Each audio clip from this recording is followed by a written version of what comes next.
already in it. In the top left side, we are looking at the main base of the man who came out flying, but still finds himself here on the all-deciding 14th of May, final day of a Swiss group format. Top left side, our red Zerg player representing StarCom, it's Wayne.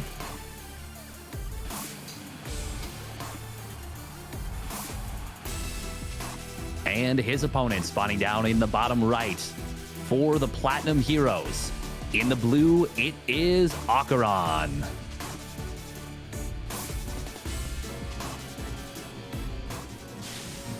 Now, we already saw Wayne a little bit... He was a little bit maybe paranoid about a potential proxy racks, and AqueroN is the kind of player that will go not just proxy 2 racks, not just proxy 3 racks, he'll proxy 4 racks you if the mood strikes. And Wayne, I really like that he really did the diligence here. It's important to make sure that against a player who's can be as aggressive as AqueroN to cross your T's, dot your I's. Yep, AqueroN is a guy that's willing to just go all in. He's no stranger to the 8 racks of 3 base all in either. He's got good Marine micro, right? I feel like Marines and tanks are definitely the first 2 units I think of when I think of AqueroN. They happen to be very prominent in this matchup, so that bodes well for him. And historically, out of the 3 matchups, this is the one that held Wayne back a little bit in the past, as AqueroN has an SCV here that's going to prevent the drone from morphing into an extractor. Already first blood being drawn. Good start here for AqueroN. Just because this has always been a matchup where it's hard to be tricky, and in the past, Wayne definitely was a standard Zerg, sometimes a bit of like a European Solar, where it's not about hive with Wayne, it's about the crazy amount of roaches, lings, and ravages and banelings he can produce off that lair tech. So this can honestly still be a very scary best of 3 for him. It certainly can, and this is a really weird situation we now find ourselves in, because Wayne, his 3rd hatchery is super delayed, but more importantly, he has not done anything with his first gas yet. He's up at 150 gas, and he has not started link speed. There it is. That's what I was wondering if we were going to see. We actually do see, by the way, on the other side of the map, how did this even happen? 2 SCVs went down, the Lings got in, picked off 2 SCVs. That one keeps the Reaper at home or sends it back home. Now this Reaper's going to have a devil of a time scouting this Roach Warren. Yeah, I guess one SCV died on the other side of the map, maybe. And then the 2 Zerglings were just nibbling away. AqueroN clearly was focused on the Reaper micro. Now, getting a scout on this Roach Warren would be big for AqueroN. Let's see how adventurous he is willing to get with this Reaper. Because the Roach Warren this early can really only mean one thing, and that is that we're going to see a couple of roaches on the production tab. And the real question is, how many? Is Wayne doubling down? Wow, 8. Okay. 8 is definitely more than a few safety roaches to make sure we don't take damage from Hellions. Yeah, this is something that Lambo once in a while will do. Uko likes to do it a little bit in some of his games. And if you don't see it coming, it is so dangerous, so deadly. He is going to see these roaches coming. He's got the Banshee on the way. This is something that will be manageable. Dark, another player. I mean, I can't believe I didn't mention Dark as the first one. He is the one you think of the most. SCV's already being pulled away from the natural. Of course, Wayne is going to drone out of this. And this is going to be interesting to see how much damage this can do, or if he'll commit when he sees the Banshee. I think you see the SCVs being pulled. I think you back away right now. Yeah, I think with how quickly AqueroN scouted this, it's honestly pretty good for AqueroN. Sure, he's losing some mining time, right, because he has no SCVs in the natural at this point, but it's obviously always better than losing 6 SCVs. He just sent them into the main base immediately, didn't even panic, didn't feel like he needed a bunker on the high ground. Said, nope, if all the roaches want to clump up and my Hellions get the cash money shots off, I'll gladly do that. I've got a Banshee here, I'm going to be fine. And yeah, even if Wayne is creating a 15-worker lead for himself, I'm not really feeling this start for the Zerg. And that's obviously very important for Wayne that he does not take too much economic damage from these Banshees and the Hellions. That is very true. Now, it is interesting to note that AqueroN did not get Cloak. So the potential for these Banshees is going to be a little bit lower, even though he did build the second one. The only thing I don't like about how AqueroN defended this is that he pulled the SCVs from the natural, like, right away, like maybe 20 seconds too early. And that might not seem like a big deal, but that does actually slow down his economy a lot more than it needed to. And it ends up being more indirect damage than it probably should have been. That's the only thing that I would like to see better. But otherwise, it was a nice job from AqueroN, and he handles it pretty well. Yeah, I guess it is better to be safe than sorry in a very important best of 3. Like I said earlier, and I definitely don't think I'm playing that up when I say this is the biggest best of 3 from AqueroN's career. Like, he's been around for a while. He has qualified for ESL or DreamHack Masters in the past, and that was always a big deal for him. And then he would get a win or two in the old big round-robin group stages, so he'd pick up some extra money. But normally, AqueroN is not close to making it to the top 16. Yeah. This right here is that best of 3 that could skyrocket him into the top 16 of the European scene. Obviously, that means way more prize money as well. And just a lifetime achievement award, something that he's been working towards for years. So if he wants to play it very safe and pull the SCVs a few seconds earlier to make sure he doesn't take more damage than he's supposed to, I don't really hate that. It is very important for him to keep having some map vision. I'm not quite sure what the Banshees are up to right now. They're a little bit too defensive. I don't really like this. This is where I want to see the Banshees right on the edge of creep. So you can see move-outs of the Zerg. You can push back some creep towards.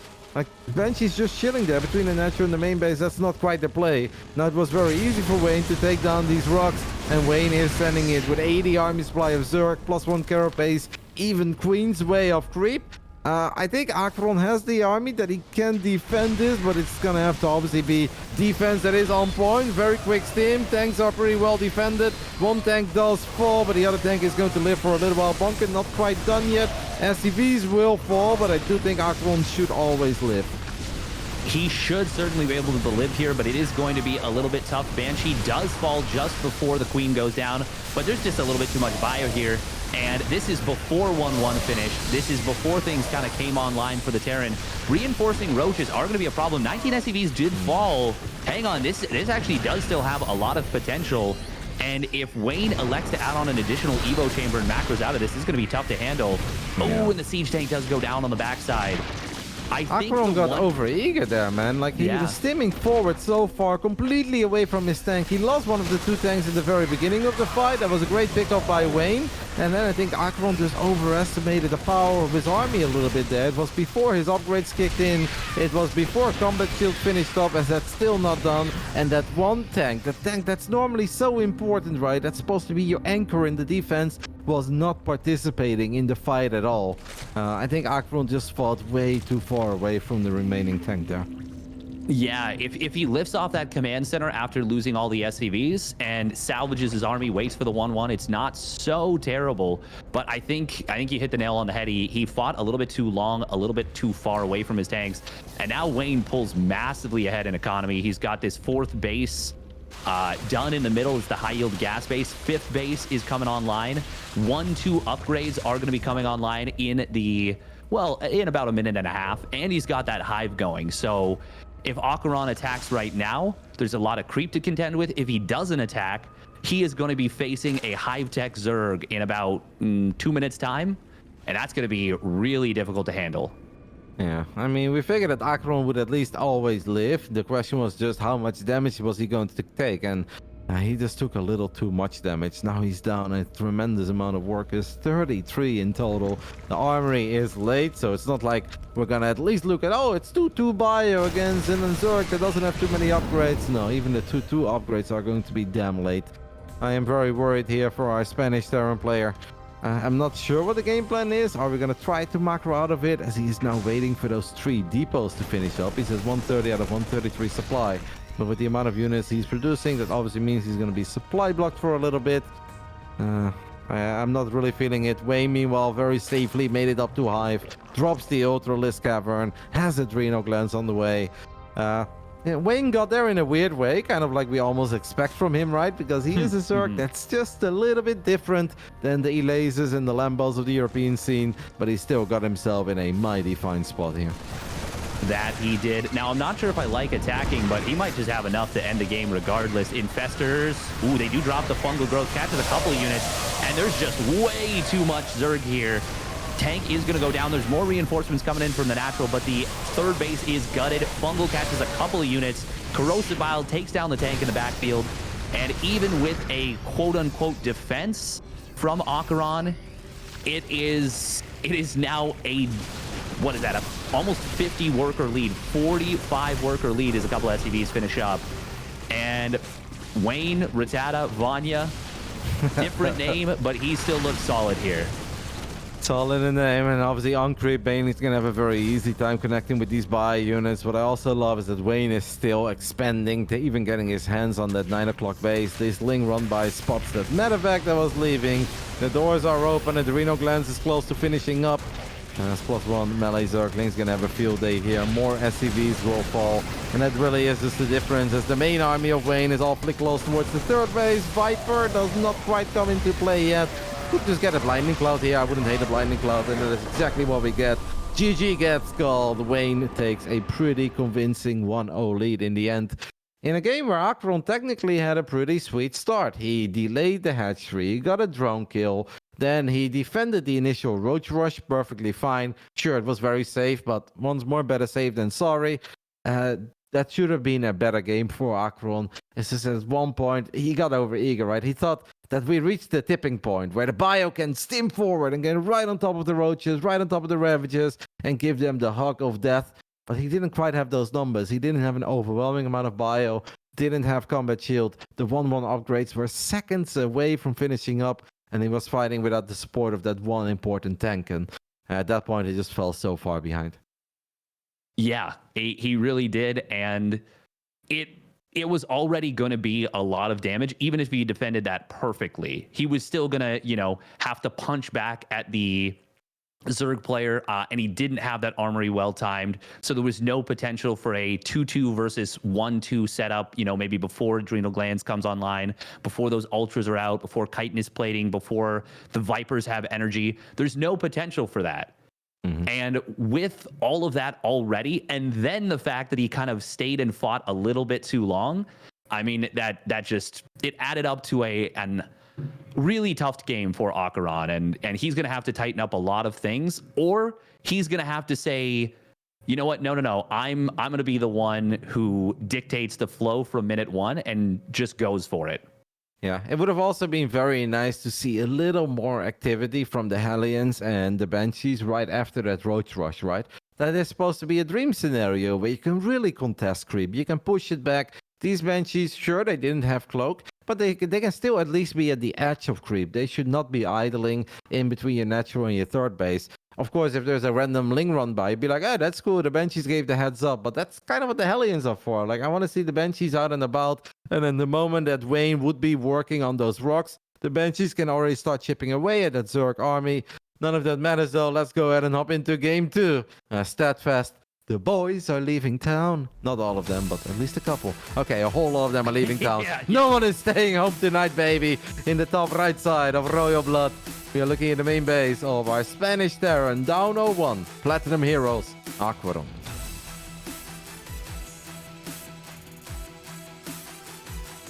And his opponent, he's got the read. You know what he's doing. Goes up to that 17th throne. That means it's going to be a safety pool for Team Starcom. It is Wayne.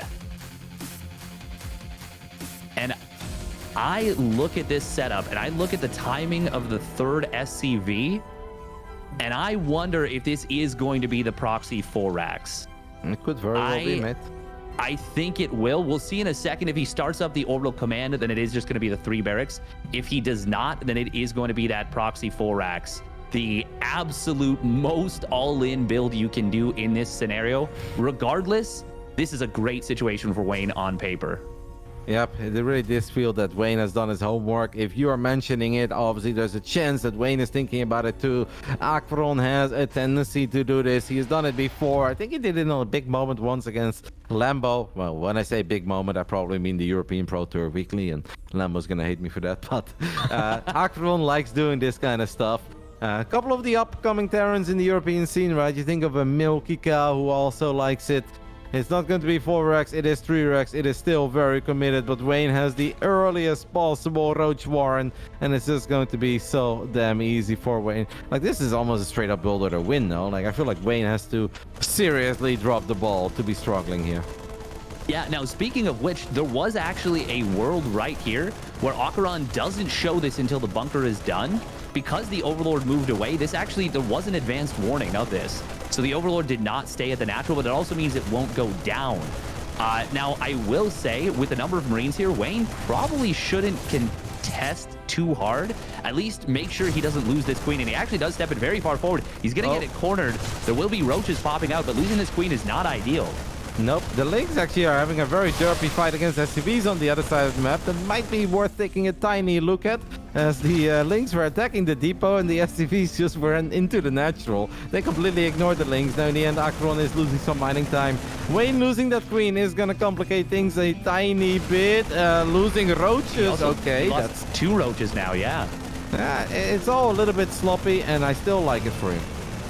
I still like it for now. Oh, especially with these Marines going down. You cannot afford to lose any of these. The thing is, with this amount of repair, this base will fall. And this is a bit of an ugly situation. Would love to see target fire on the roaches themselves. There we go. Roach is going to try and move forward. Will snipe a couple of Marines. 2 more roaches going down, and the bunker is holding. AqueroN is actually getting so much more done than he had any business getting done in this situation. But he needs to either keep the repair up or he needs to pull back. Yep, I mean, we're gonna now have a couple of roaches morph into ravages, but it's honestly a little bit inexcusable that 5 roaches have died. What is supposed to happen is that the roaches take a little bit of damage, then you send the roaches back, as Wayne is still taking a questionable fight against the bunker, and he's just bleeding out roach after roach. It almost feels that Wayne got ultra overly excited here to just go ahead and end it, and he has now made this a whole lot more difficult for himself than it had to be. That is crazy. I don't think I have ever seen 7 roaches die, Steadfast. 7, and now even the Ravages could be in a bit of a pickle, as the Marine count is high, and they're going to try to corner these Ravages. One of the Ravages does fall. Now a couple of Marines will go down in return, but since AqueroN is pumping out 3 Marines at a time, and he has created the worker lead, and he's got an orbital, well, okay. I expected this to play out in many ways. This was definitely not one of them. With 9 roaches, a queen, and a ravager falling. Yeah, this is... Oh my god, and he loses another one right here. Good dodge on the corrosive bile from AqueroN. Another roach getting very low. Finally, the bunker gets broken. And the Marines, they just need to head home and save as many as they can. But he's going to try and turn around and fight. I don't think that was the play. Oh, he's now going to lose every single Marine. So the reason that this is a big deal is because he needs to buy time for this Cyclone. Cyclone is going to be out shortly, and he needs... I mean, it's good that he buys a little bit of time, and I think he sniped 1 more roach. But it probably would have been better to, you know, maybe sack off 2 or 3 Marines to the side and then try and save like 4. As it is... there is some danger for this attack, for sure. There is a lot of danger, because even one Cyclone, it's not like one Cyclone is just going to one-shot this army, right? Ooh. Oh no, the depot is going to get taken out immediately. Other depots will fall. Here's that first Cyclone. All Wayne needs to do is just break the lock-ons a couple of times, and it's just going to take... And we go for a Viking as well. It's going to take a little while before the Viking comes out. He didn't start a new factory unit. Cyclone before he got blocked. I don't know if it would have really made a difference. I mean, it's just, it feels like an unfair fight. I think Wayne really messed up in many serious ways, but we spoke about a build order win, and I think you can really see why. You can make a couple of mistakes as a Zerg, and you can still be in a mighty fine spot as the Cyclone takes a lot of damage. The Cyclone falls, the Viking falls, and that will do it. Wayne is still going to advance into players, even though we've got some Marines, all right? Marines on the other side of the map. AqueroN is not going down without a fight. He rebuilt some Marines, but... I mean, can we force a draw, mate? Actually... If you kill the hatch... I mean... If you kill the hatch... Wayne, you have no Rico as Zerg. Oh my god. Wayne, you don't have Rico as a Zerg. He needs to fight. Oh my goodness. If he... Oh, no, he needs to corrosive bile down the command center. Can he get enough damage into this command center to set it on fire? I don't think... That is the big deal. There's no money for repair. Drop corrosive biles. Corrosive biles. Do it. I don't think... But there's still a starport that he needs to kill then as well. Oh my god, the hatchery is actually gonna fall, man. The hatchery has fallen. The roaches are going to die. Wayne does not have money to rebuild a hatch, and one of these buildings should always be safe. At the very bare minimum, AqueroN is gonna get a draw. Are you kidding me? Can AqueroN still win this game? He can. Because Wayne can't breach this ramp easily. He only has these 2 drones in the main base to provide vision. Oh my goodness. Wait, is there...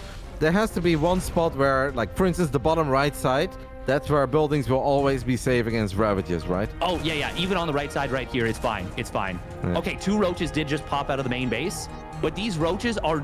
all they're going to do is force this draw. Oh, but AqueroN steps into the army. No, there's still enough. It's still fine. These Marines are too low in HP, but we're going to see a draw. We are going to see a draw, and AqueroN waits till he loses the Marines, offers the draw, and Wayne is got to be pulling his hair out. Yeah, we're going to a regame here. What a wild turn of events. AqueroN banking up a bunch of Marines on the other side of the map. Wayne was so focused on the fight that's happening in the main base of AqueroN. He busts through, kills the Cyclone. He's like, all right, I've got it. Suddenly the Marines show up. And yeah, normally you don't really think about a hatchery going down very quickly. But then with the drones evacuating, like, wait a minute, he can kill the hatch. And obviously it took Wayne a little while before he started sending units back, before he fought with the drones. The drones alone were never going to win that fight, but that is insane. I cannot believe it that AqueroN A forced a draw, and B even had so much success with the initial 3 racks. Like, when is the last time you've seen 10 roaches and a ravager and a queen die against a bunker? Like, that's an insane amount of units going down. It's so many units dying. It is actually ludicrous. Now, oh man, I wonder if there was a scenario where he could have gotten enough damage in. You are right, the starport was still alive, and I think there wasn't enough. If he had gotten one of those cyclones to safety, if AqueroN had like hidden the cyclone on the map while he was building those Marines, he could have won that game with like infinite micro potential, you know? There was a weird world where he could have almost forced that. That's wild. Yeah. Wayne is going to be kicking himself for more than one reason there. I think obviously he just kind of looked past it where he's like, wow, this is so sweet. I've got world's earliest Roach Warren against 3 Rex. And then he just kind of underestimated the power of repair there. And he kept on taking fights with very few units. The Roaches overstaying their welcome. Roach after Roach went down. But in the end, it still seemed like it didn't matter just because the builder advantage was so strong. He was having a fun time on the other side of the map, but where he just expected, obviously, the barracks to be flying home to safety, right? And then they started producing Marines. The barracks were still doing their thing on the other side of the map, producing a new round of Marines. And that was good enough for AqueroN to force out a draw. 2 draws in one season. One kind of because of a mutual agreement. This one, because there was just no way for Wayne to ever kill the flying buildings of AqueroN. And AqueroN was obviously never going to be able to land his base and get an economy going without the roaches being all over it. So an actual real draw. That's crazy. Yeah, it makes me think of that meme like you draw because both players don't think they can kill each other after they mined out the map. I draw because I'm on 0 supply and he has nothing that can shoot my command center. We are not the same. It's a classic. Oh man, what a wild end to that game, and what a wild way to keep the series going. That was AqueroN's tournament life on the line. Yeah. The craziest fairy Cinderella story ever would be AqueroN now turning it around, winning the series, and advancing into the playoffs. We are just going to replay Royal Blood, guys. That's the way that we do it. This time around, the boys are staying home. Let's do it all over again as we are ready to hop back into Game 2, Game 3, question mark. Top right side of Royal Blood, leaving the SCVs at home. We're going to play a more normal TVZ, forcing out the draw when all hope seemed to be lost. This is AqueroN.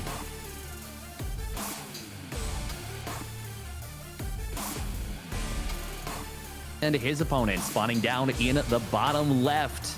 For Team Starcom, it is Wayne.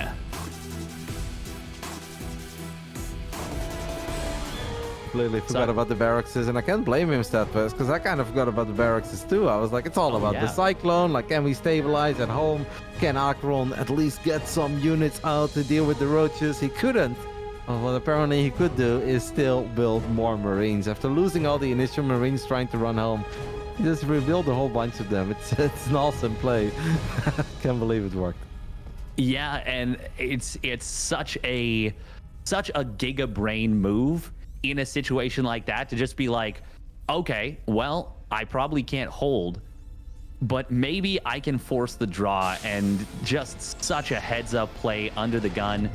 Obviously, Wayne, in a situation like that, there are different responses he could have made to that, but you're never expecting something like that. It's such an unexpected move. That's just so fun and entertaining. And you're saying game 2, game 3. No. This is game 2, take 2. We had take 1. We're going to do take 2. We're going to try it all again. I gotta say, take 1 started off a whole lot more exciting than take 2 did. Yeah. Like, we got a barracks at home, a Reaper, fast expand. Meanwhile, Wayne going for a hatchery before spawning pool this time around. So he was just convinced that AqueroN was never gonna do that again. And well, he's kind of right. The SCV is blocking the wrong location, so this time around, unlike Neo Humanity, it should be a whole lot easier for Wayne to get the third hatch. Oh, but Reaper is making its way over, but it's not going to be there in time. Yeah, Wayne cut the Ling speed in order to make sure he got that up, doing the modified Clash opener, and he's able to get it up no problem. Oh, nice job from AqueroN. Snipes down a Ling. Getting an early Ling is always a nice little pickoff, if you can find that. And look at how far back he puts the creep tumor, but he gets the snipe and keeps the Reaper alive. That is such a nice start for AqueroN, especially in the context of how that previous game just went. AqueroN is flying. I mean, he was basically dead and buried, but he came back alive and he said, all right, now we're swinging, baby. And so that is indeed a very sweet start. Like, the Link pickoff is not all that important. It's just more of a tiny mental victory, and those do matter. But the moment you get that creep tumor, you're like, all right, that's actually going to have an impact on the way that this game is going to play out, forcing Wayne to drop another creep tumor before creep can ever start going.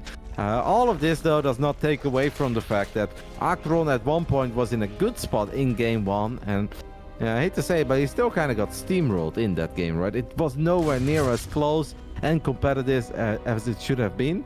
So I wonder what AqueroN's game plan is. Like, okay, well, that question already got answered. A fusion core goes up. I almost feel that AqueroN does need to do a little bit something a bit out there, a bit crazy, because it seems that Wayne is the slightly stronger player between the two, and in TVZ it's so hard to cause upsets if you're just playing very normal, fair, straight up. So I am happy to see that we've got something very special. If you talk about two ends of the spectrum, previous game of Royal Blood, Proxy, 3 racks, Bunker, all the Marines, and in the rematch, we're actually gonna go for a 2-base fusion core opening. Yes, we are, and I love that he faked the Cloak Banshee right there, showed that this was in production, showed that the Cloak was being researched, and to be honest, this just looks like a 2-base Cloak Banshee opener. Maybe it could be Hellbats, but it's not going to be, at least from Wayne's perspective, it's not going to look like a BC opener. Now, of course, that could have been a fake, but I do like that AqueroN sets himself up for success with that little fake out. And it will be up to Wayne to figure out what's going on. Now, of course, he is going to build the spores, but the big deal about this is, will he keep pumping Queen super hard? Will he be in position for this first BC? Yeah, I mean, it's always hard, right? Because even if you try to fake a Banshee, you're still going to force them to build spores. Yeah. But there isn't really anything else you can fake. Raven is not that popular, and even if it was, like, this is not really going to be a thing. And for a Viking and a Liberator, you don't need a tech lab, so it's really hard to sell anything other than the Banshee. And the response is somewhat similar. The follow-up, though, by AqueroN, that's an extreme one, man. We've got 4 more barracks going down. So it's a 2-base battle cruiser opening, followed up by 5 racks with Stim. Well, if you talk about crazy unique builds, this one is way up there. Yeah, this is some Maru energy right there. And speaking of being in position of being, you know, prepared for build or not, we do see there was just 1 queen in the main base, but with that spore, with the second queen showing on up, he already puts in a lot of damage on this BC. And the other queens show up. Hang on, this BC. It went a little bit too deep. Oh, he will get the kill. That's a massive pickoff. Yeah, that's going to make the life of Wayne a whole lot easier. But for Wayne, it's still very important that he actually scouts the follow-up, right? Because this is not multiple BCs into triple CC or 2-starport BC or something along these lines. No, it is 5 freaking barracks pumping out Marines as we speak. That is something you really need to scout. Because as amazing as Muras are, Muras is not really the unit that I would make if I know that my opponent is building Marines of 5 barracks and 2 bases. Yeah, it is definitely something that can help with the counterattacks, but he's not going to be very helpful during the actual fight. And he does not have Bane speed on the way. He is putting his gas towards these mutas. I am really worried for Wayne right now. His creep spread was cut down pretty heavily through the middle. Oh, this could be a nice wraparound on the Hellions. We'll get a couple of them, but it's going to be a lot of lanes going down as well. I think this has a lot of potential unless Wayne can identify very quickly and starts backstabbing very effectively. Well, he saw a bunch of Marines leave, so that is obviously the heads up, and he's going to fire up Baneling speed immediately. Because I think if there is one way that Wayne is going to survive, it's obviously with Baneling speed, right? Banelings on creep with speed, that's going to be fantastic. The Mutas find the army and is going to see a lot of Marines. I'm sure Wayne is a little bit concerned. At this point, it's all about buying time as the Muta was misrallied there. Flew straight over the Terran army. We have a couple of Lings and Mutalisks trying to cause some chaos on the other side of the map, trying to pick up the reinforcements. But this big scary Terran army is not going to disappear. If I was Wayne, I would give up on this base for a little bit. He does not want to do that. He's going to go for it with a lot of Lings and slow Banelings. Gets one tank, but the other Banelings do not connect at all.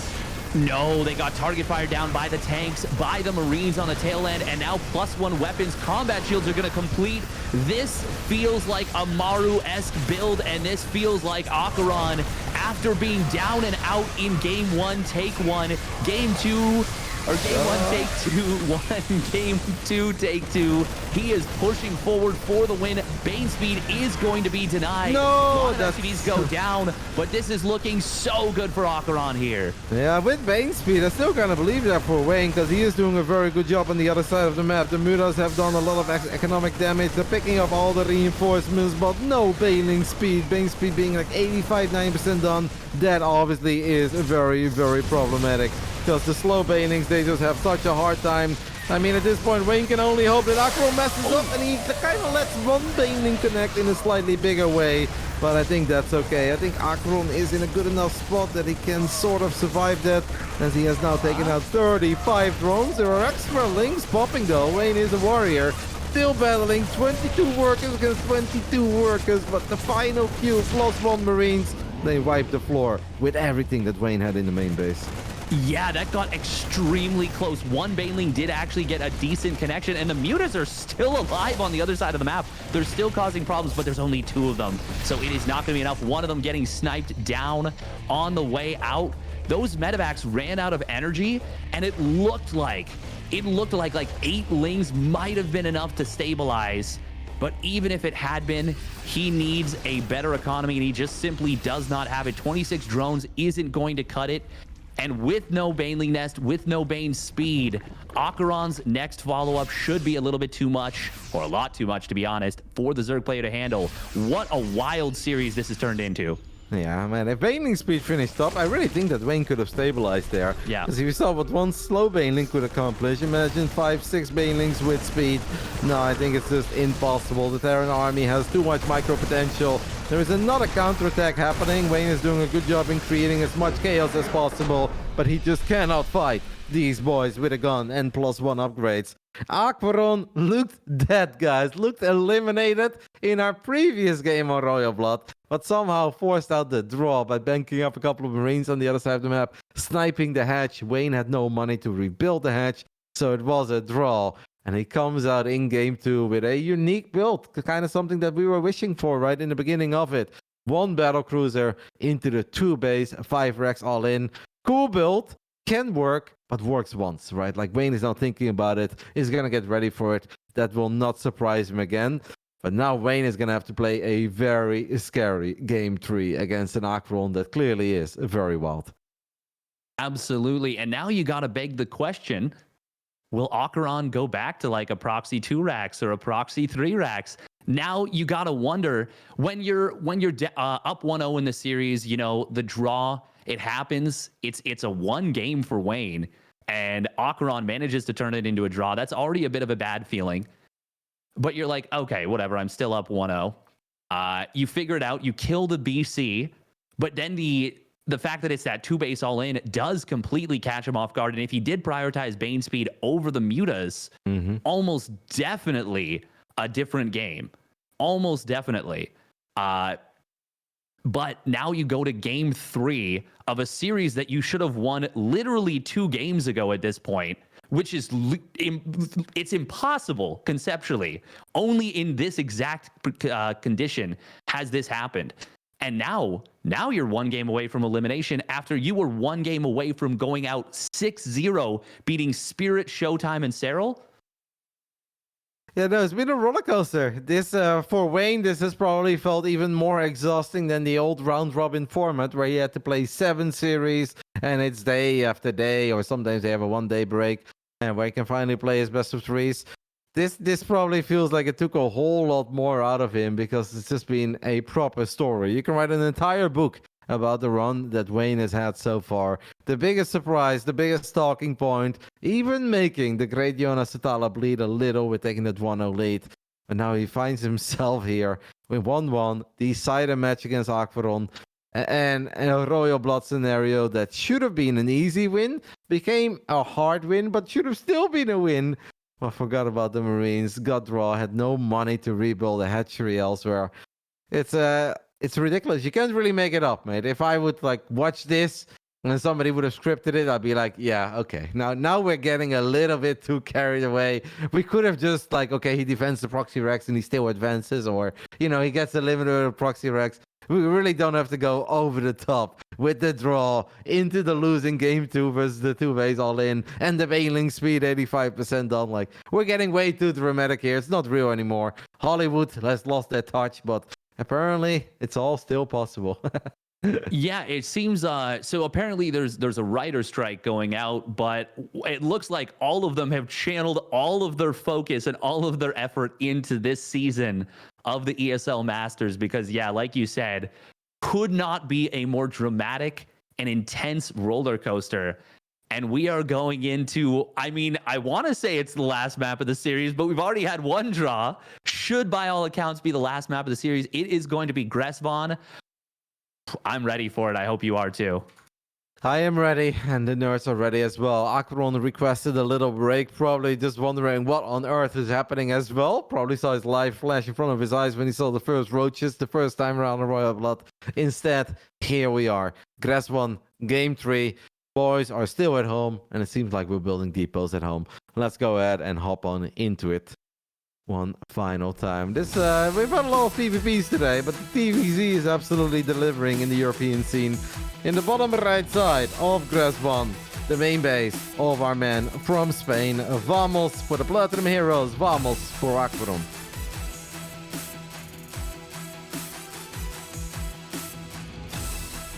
And his opponent spawning up the top left for Team Starcom. Looks like he is saying, you know what, I could see you proxy raxing me here. He's going safety. It is Wayne. And so that last game was the only game where Wayne went hatch before spawning pool, right? In any of the 4 games we've seen so far. He did go hatch first in game 1, but he had the 3rd base blocked and then didn't build link speed, went for that big 9 roach push that did get deflected, still got a little bit of damage, but ultimately was deflected pretty effectively. Alrighty, so it's not the first time. We'll see where he is going to take it. AqueroN, clearly a man that is willing to roll the dice. What I've always loved about AqueroN is that I think he's pretty realistic on what he needs to do to win. And just playing like, the Ultra Turtle game and going full spirit here and trying to get some sensor towers up and fighting Hive Tech Wayne, that's probably not it. We need to make the magic happen earlier, and that's why I love that 2-base build from before. Does he have one more build up his sleeve that he truly believes in that hits very hard? That is kind of like the big question for this one, as the SCV scout is at least going to give him the heads up that these lings are around pretty early. And that means that he can keep the Reaper at home, and he shouldn't take any damage from these Zerglings. Yeah, I do like that Wayne splits off these lings a little bit, playing very Dark-esque in that regard. Dark loves, going for pool first. Sometimes he'll build 2 lings, sometimes he'll build 4 lings, sometimes he'll build 6 lings. And it makes you very unpredictable when you throw out a ton of variance. And I mean, he did open up with the Roach Warren in game number 2. The funny thing is that AqueroN might have actually thought that was a response and not a pre-planned build order. So Wayne's series planning for this one might actually not work as well because his opponent was so aggressive, and it may not have had enough time for the mind games to actually set in. Yeah, it could be, but I do think that AqueroN should have known that was ultra quick. Yeah, maybe AqueroN thought, okay, an Overlord saw my barracks. I didn't see the Overlord, but he clearly picked up on it or something. But we saw that he actually made a decision in the dark, unless we missed something. But I don't think. Yeah. That was no, the he case. definitely made that decision in the dark. You don't have any info at that point. It's you build it like before the Queen, even with the Roach Warren at that timing. So it's meant to be like a bit of an aggressive build, but yeah, it obviously just didn't work out that way. Now, AqueroN is going to go triple CC. That doesn't necessarily mean that he's playing for the ultra late game, because there are a couple of very strong builds that hit proper hard from triple CC as well. We think of the 3-base Atrax, one that Gabe has found a lot of success with in the past, and I know AqueroN is quite fond of too. For a Marine tank, I think this is a map where you can make a couple of very powerful Marine tank pushes. And I wouldn't be surprised if that is where we are going, as we do have a Banshee. Tally and Banshee for now, obviously a very standard opening in TVZ. One Banshee on the production tab. Do you think he's going to go Cloak this time around, Steadfast? I think he might have the preference of just not going for Cloak, because there was nothing that said he shouldn't go Cloak Banshee in game number 1. It feels like forever ago now. In game number 1 on Altitude. And if anything, when your opponent goes Roaches like that, they're likely to have less Queens, so the advantage of going for Cloak is even greater. So I feel like maybe AqueroN just doesn't like going Cloak in this matchup. And I mean, if you're going double Banshee, I get it, but it does give you just so much potential, and there's a reason that's the more standard play. Nice job, by the way, from Wayne. He gets one SCV, almost grabs another on the supply depot, and he does confirm that the Hellions kind of stay at home, but of course he's got this Overlord on the high ground anyways. I still like this position for Wayne, but it does beg the question, is AqueroN going to try and throw a curveball as we go into this mid game? Yeah, it seems that Wayne just wants to get very quick lair, where he's like, all right, I'm going to get quick bailing speed. Last game, bailing speed got denied, 85-90% down, and if he would have just had a couple of roly boys, there's a very good chance he would have found better connections. I still think Wayne made a big mistake, by the way, trying to fight over that bottom right hatchery, where I think it would have been better to just evacuate some of the drones, buy time with your counterattack. You've got Lynx, you've got Mutas, they're dealing a lot of damage. You see it's a 2-base all-in. He already had that triangle hatchery going up. And I think if he would have just fought a little bit later, even if it was without bailing speed, I think he would have had way more Zerglings and maybe more creep to work with as well. So I think that would have gone a bit better for him. But I guess it is best for him to just forget about that and all focus here on this final game. Game 3. Game 4, some of the queens are off 3, but AqueroN is decisive, wants to get a queen, and he gets the queen with all the energy. I mean, that's a great pickup for AqueroN. Yeah, and there's actually only 6 queens on the map. You do want them all all injecting if you can, at least 3 of those. This is going to be a cancel on this base. That's such a huge pickoff here. That is a gigantic find for AqueroN for really no loss. Now, we will see the counterattack on the other side of the map, but there's no SCVs at the 3rd base. This is such a good start for AqueroN. And, you know, oh, wow, even gets a couple of Lings that kind of show their face against way too many of those cars. 7 Lings going down pretty much for free. And Wayne is supply blocked. You know, I was going to mention this, but I didn't really get the chance. Oh, Banshees. Yeah, the Banshees were having an ugly fight against the Queen, but in the end, both players microed well. Low HP Queen versus low HP Banshee. I am very invested in this fight, as we are very invested in killing that Extractor. The Queen says 1 shot, 1 kill. What a save on the 3 HP Extractor there.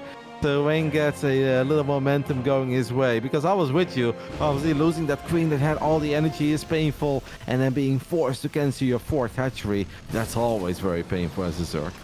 Ooh, speaking of painful, though, no armory. He just now starts it. This is going to delay his 2-2 so much.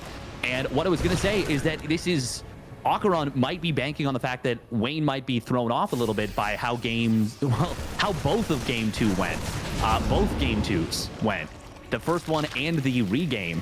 and was hoping like, oh, maybe I can play a standard game, find a couple of pickoffs, get some mental momentum, and try and push that to a victory with just a standard straight up play. But missing the timing on that armory is going to hurt a lot. Oh, he will be able to find a few of these Banes. Nope, not going to drop back down. But you mentioned it before in game number 1. All roads lead to 8 racks. We're going to be seeing 8 racks here. Yeah, I am not super surprised, but I also don't think that Wayne is going to be super surprised about this. Yeah. Now, that doesn't mean that it's not going to be easy, because I think back on many of the games that Raynor and Gabe had, where Raynor knew it was going to be an 8 racks, as AqueroN is doing his best beyond impression here. He's nailing it. He should probably stop with it, though, because it's not my favorite impression, if we are talking about the Terran impressions out there. There's a couple of the Marines are forced to be loaded into the medevac. He has fixed it. +2 attack is on the way. But yeah, even when you know it's an 8 racks, even when you think in advance it's an 8 racks, and your entire build is catered around dealing with the 3 base 8 racks aggression, it can still be hard as a Zerg. One bad fight and it's all over now. AqueroN cannot make mistakes like that, as a couple of Banelings connect with Marines off trick. Yeah, that was actually... Oh, and he gets another few Marines that are not able to lift up into the medevac. Obviously, AqueroN is not going to win the game with these drops. He's just trying to keep the creep back, keep his opponent's attention occupied as much as possible, so that he can do moves like this, which is picking off a good amount of creep. Ooh, but the medevacs... Uh-oh. Hydra speed is done, and these should be 2 dead medevacs. Stutter step. Go, go, go. Oh, what? He lets them go. Okay. Wow. I would have tried to indeed get at least one of them there, because he was awfully close, but maybe Wayne just feels that this is already going quite nice for him. He fires up the hive. It's a quick hive, but it's not quite world's quickest hive, right? As the lurker then gets planted down as well. There is a decent creep at the bottom of the map, not so much in the center, and that's where AqueroN's push is going to happen. I mean, this is scary, man. Wayne has played such a good group stage with a couple of awesome results, but it can still all come crumbling down here as we look at 83 Marines and 5 tanks. Steadfast, one bad fight for Wayne and it's all over, as he does connect with a couple of these Marines, but there are still Marines for days. 70 Marines left, tanks getting closer. Scary stuff if you're a Wayne supporter. Absolutely. We are going to see a gigantic Ling counterattack on the other side of the map. That might trigger AqueroN to just go for it. His tanks are a little bit exposed in the front. Does lose 3 of them very quickly, but most of the Banes have gone down. However, safety Baneling more from Wayne is going to be good here. 2-2 about to finish up for AqueroN. He unsieges the tanks. If Wayne can recognize this, well, actually, no, the tanks immediately re-siege. That's going to be fine, but he will deny +2 melee. On the other side of the map, Lings are finding huge damage on the economy. AqueroN has to go. Wayne just has to buy time. Yep, AqueroN did manage to pick up the Evo chamber, so +2 melee is denied. That's obviously a good feeling, but AqueroN was already committed and was already all in, as he does deny +2 carapace as well. So there will be that moment that AqueroN's going to have at least a 2 upgrade advantage.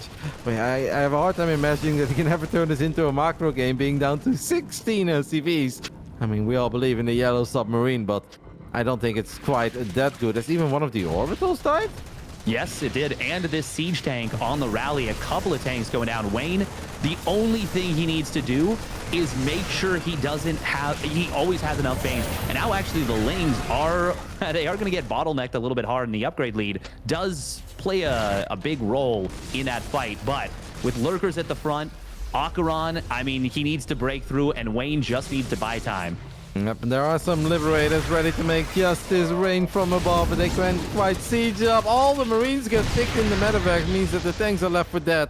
AqueroN is going to go for a desperation drop into the main base, but I think Wayne can just F2A move everything that he has into his own main. Here come the lurkers, here come the Banelings, and Banelings should always be able to connect if they have this much creep to work with. Nice sprint there in the end for AqueroN, but I'm afraid it is just not going to be good enough for a Spanish Terran, who gave us one hell of a series, very entertaining, takes a decent fight here, but he can't rebuild, he can't remax, his economy was destroyed. GG, guys.